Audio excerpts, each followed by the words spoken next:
At the Grand Magic Festival of Urbis Regarden, the atmosphere is charged with excitement. Cauldron's inaugural speech echoes in the stadium, inspiring the participants with words of effort and dedication. Evoking Mercedes, the founder, they are urged to reach their full potential and never divert their magic toward evil. The festival is not just a competition but also an opportunity for recruiters from the powerful Tower of Magic to observe the most promising students. Raj Holland, leader of the Fire faction, encourages his subordinates not to miss a single match, seeking hidden talents among the crowd. Students of the Regarden Academy of Magic watch the competitions with interest, especially the Sky Race, where Lihanna, a prodigy student, sets a new record in wins for the second year in a row, reaffirming her dominance at the academy. Meanwhile, other students like Shounen are preparing for the next competition, the Crown Attack. Colette, a classmate, asks Shounen to join her team as they need more credits to participate, and although Shounen feels annoyed by the request, he realizes it's an opportunity to prove his worth.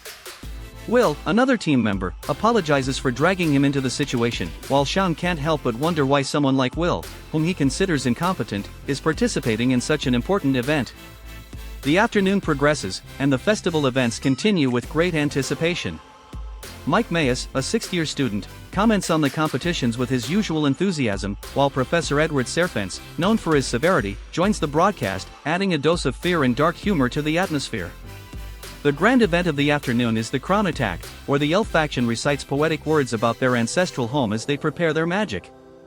Philvis and Lafia, prominent members, begin casting complex spells, ready to unleash their power on the battlefield. The entire festival is wrapped in an air of fierce competition, where every spell, every decision, and every alliance is crucial in determining who will emerge victorious in this day of magic and strategy. The Crown Attack, the most anticipated event of the Grand Magic Festival, has begun.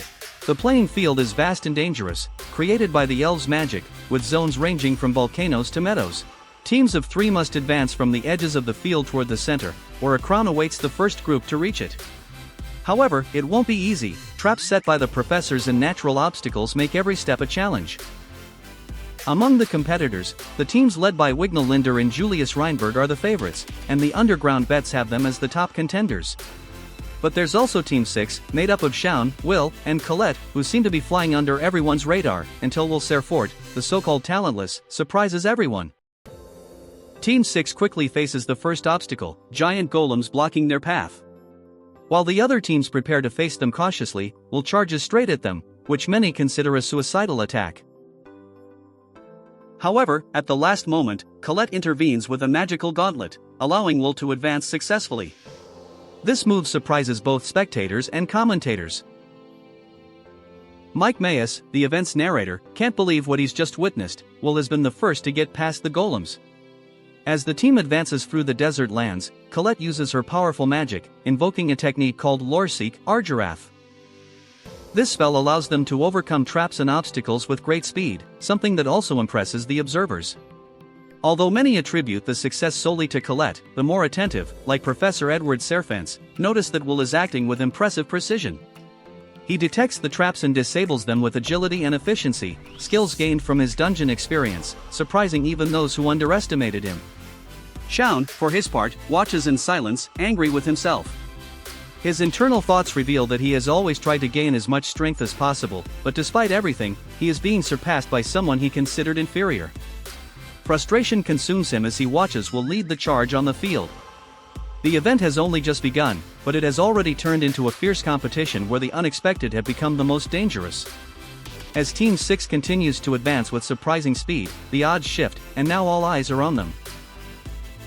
The Crown Attack continues with intensity, and Team 6, led by Will Serfort, keeps surprising everyone by staying in the lead.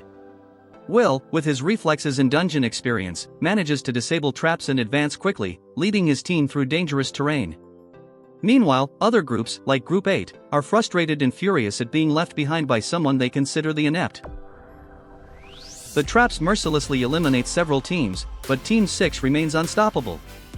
Julius, one of the favorites to win, realizes that something unusual is happening when he notices the commotion in the stadium. His team informs him that Will's group has taken the lead, causing alarm among his companions.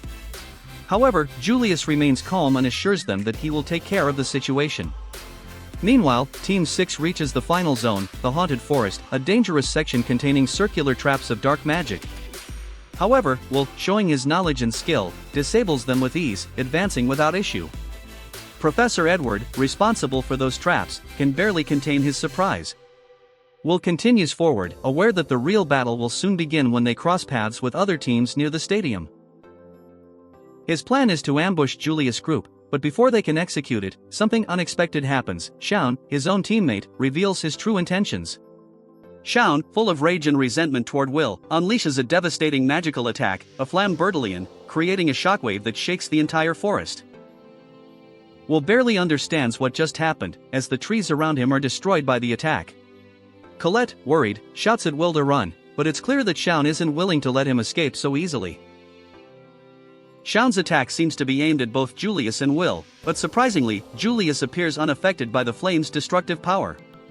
However, Shaun isn't interested in Julius, his real anger is directed at Will, whom he considers despicable. Shaun demands that Will fight him, provoking him to draw his sword and face him in a duel. Will, confused by the sudden betrayal, asks Shaun why he's doing this. But Shaun's response is simple: because you're despicable. I don't need any more reason to end you. As Colette tries to stop Shaun, the tension between the three companions grows. Will knows that he can't afford an internal fight, especially in the middle of such a crucial event. However, Shaun, consumed by his hatred toward Will, won't stop until he gets the confrontation he so desperately desires. Meanwhile, Julius continues to observe the situation, seemingly unscathed and unmoved by Shaun's attack, adding even more uncertainty to the outcome of this intense confrontation.